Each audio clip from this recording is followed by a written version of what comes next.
मैं सुमन मेहरा एडवोकेट कोटा राजस्थान जिला सत्र सेशन न्यायालय कोटा से हूँ।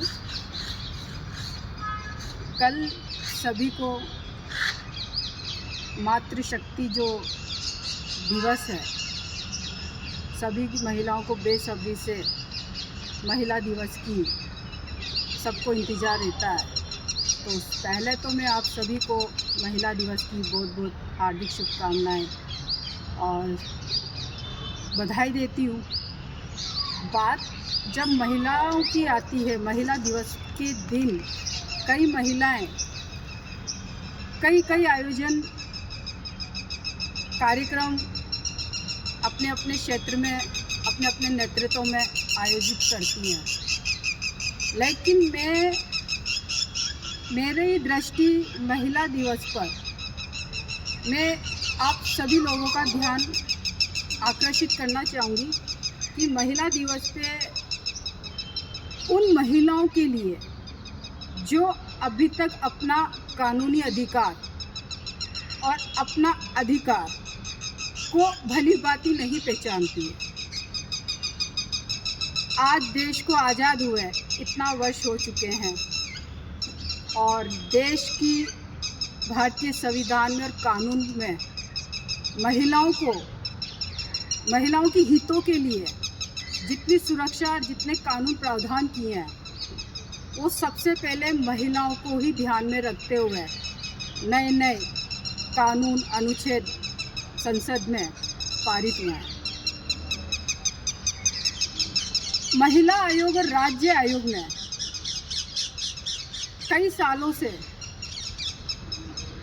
परिवाद पेश होते हैं, परिवाद भेजे जाते हैं, लेकिन उस पर भी राज्य आयोग और राष्ट्रीय आयोग, महिला आयोग कभी भी उन्होंने ना उस समस्या का निवारण किया जो सभी पेंडिंग में पड़े हुए हैं। और वो पीड़ित महिलाएं जो पीड़िता हैं वो आए दिन चक्कर काटती रहती हैं, तो ना वो सज़ा सुना पाती हैं आयोग और ना उनका कोई जुर्माना ले पाती है, ना दोनों से दंडित किया जाता है। तो मेरी नज़र में महिला आयोग और राज्य महिला आयोग, राष्ट्रीय महिला आयोग ये एक गौण संस्था बनकर रह चुकी है। महिलाएं, आज हम बात करें ग्रामीण क्षेत्र की, आज के वर्तमान परिदृश्य में भी ग्रामीण महिलाओं को ये पता नहीं है कि मेरा क्या अधिकार है। और आज के युग में, इस वर्तमान में हम जो जीवन जी रहे हैं, सबसे ज़्यादा दयनीय अगर स्थिति है मानसिक तौर पर, शारीरिक तौर पर, तो ग्रामीण अनपढ़ महिलाओं की है। आप उनसे जाके जब मिलेंगे, उनको जब अपनी खुद के अधिकार की बात करेंगे, तो वो ये बोलती है हमें तो पता ही नहीं है कि ऐसे भी कानून है हमारे पक्ष में। और जब भी संसद में महिलाओं के हितों के लिए कठोर से कठोर कानून बनाए गए हैं, तब तक न्याय जिसको मिलना चाहिए उसको न्याय ना मिलके ऐसी महिलाओं के पक्ष में न्याय मिल जाता है जो उस न्याय की हकदार नहीं होती है। हम जनरली देखेंगे जहाँ पर महिलाओं के प्रसव जो अस्पताल होते हैं, जैके लॉन जैसे हुए, तो जननी एक जन्मदात्री होती है। जब वो अपने प्रसव के लिए भर्ती होती है तो उसके लिए एक स्ट्रक्चर का भी, एक कमरे की कोई व्यवस्था नहीं होती है। कई ऐसी घटनाएं सुनने को मिलती है कि एक माँ ने अपने पुत्र को या पुत्री को अस्पताल के गेट के बाहर जन्म दिया। तो ये हमारी महिला की गरिमा को एक ठेस पहुंचने वाली बात है। मैं अंत में यही कहना चाहूँगी कि महिला दिवस पर, महिला दिवस तो मनाओ, लेकिन साथ में उन महिलाओं को भी ध्यान में रखो जिनको अधिकार और जिनको कानून मिलना चाहिए, जिनके पक्ष में उनके न्याय हित में होना चाहिए। तो ऐसी महिलाओं को ज़्यादा से ज़्यादा न्याय दिलाने में अपनी भूमिका सिद्ध करें। आज विधायिका के द्वारा हर जिले में एक महिला थाना होता है। आप किसी भी महिला थाने में जाएंगे तो वहाँ पर आपको सिर्फ एक विवादित समस्या और ढेरों सारे मुकदमे दर्ज करने के सिवा और कुछ भी नहीं मिलेगा। निवारण नहीं है वहाँ, दिखावटी के लिए सिर्फ काउंसलर बैठे हुए हैं, समझाते हैं, सब कुछ होते हैं, लेकिन वहाँ की महिलाओं के साथ न्याय नहीं होता है। तो कहीं ना कहीं हमारा पुलिस प्रशासन भी कहीं ना कहीं कमी तो आती है।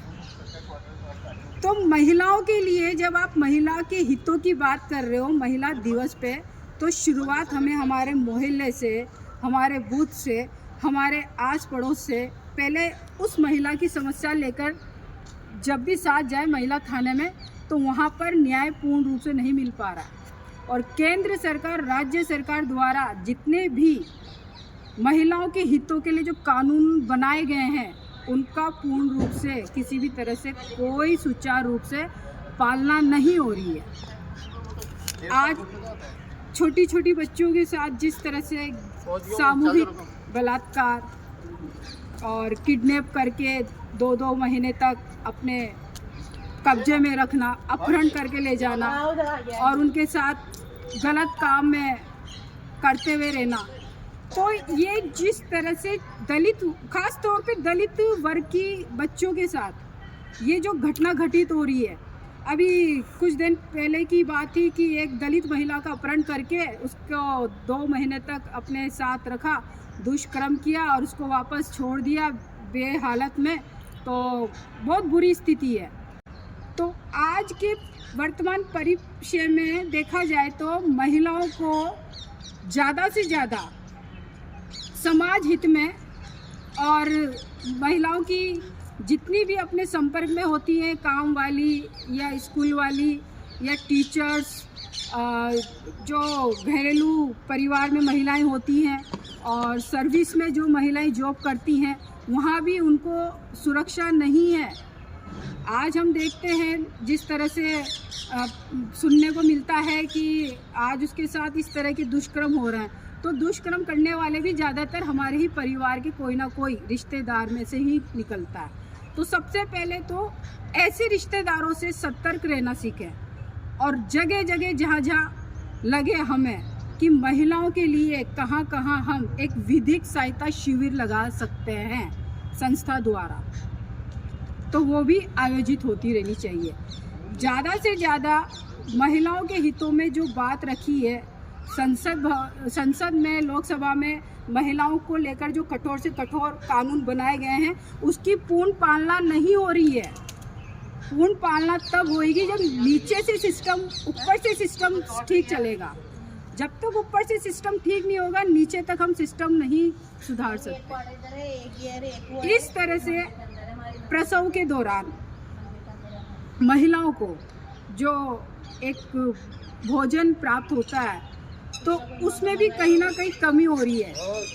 केंद्र ने, राज्य सरकार ने महिलाओं के लिए कानून योजना तो बना तो रखे हैं, लेकिन वो कानून योजना ऊपर से और नीचे तक सिस्टम में नहीं है। तो मैं अंत में अपनी वाणी को यही विराम देती हूँ और यही कहना चाहूँगी महिला दिवस के ऊपर कि महिलाएं किसी भी क्षेत्र की हो, चाहे से वो दलित की हो या चाहे से वो सामान्य वर्ग की हो, लेकिन जो भी महिला हमारे पास आए वो हम उसको, वो सब जितनी हमसे बन सकती ना उतनी आप उसकी मदद करें। और मैं केंद्र सरकार, राज्य सरकार से भी बार बार पुनः निवेदन करती रहूँगी, बारंबार निवेदन करती रहूँगी कि महिलाओं को अगर सुरक्षा देनी है, सुरक्षा रखनी है, तो सबसे पहले महिला थानों में जो विवाद और जो परिवाद दर्ज हो रहे हैं उस पर गौर फरमाए वहाँ के अधिकारी, थाना अधिकारी, क्योंकि बहुत से परिवाद तो दबा दिए जाते हैं। और मैं अंत में अपनी वाणी को यहीं विराम देती हूँ। मैं सुमन मेहरा, एडवोकेट, कोटा से, जिला सत्र न्यायालय सेशन का।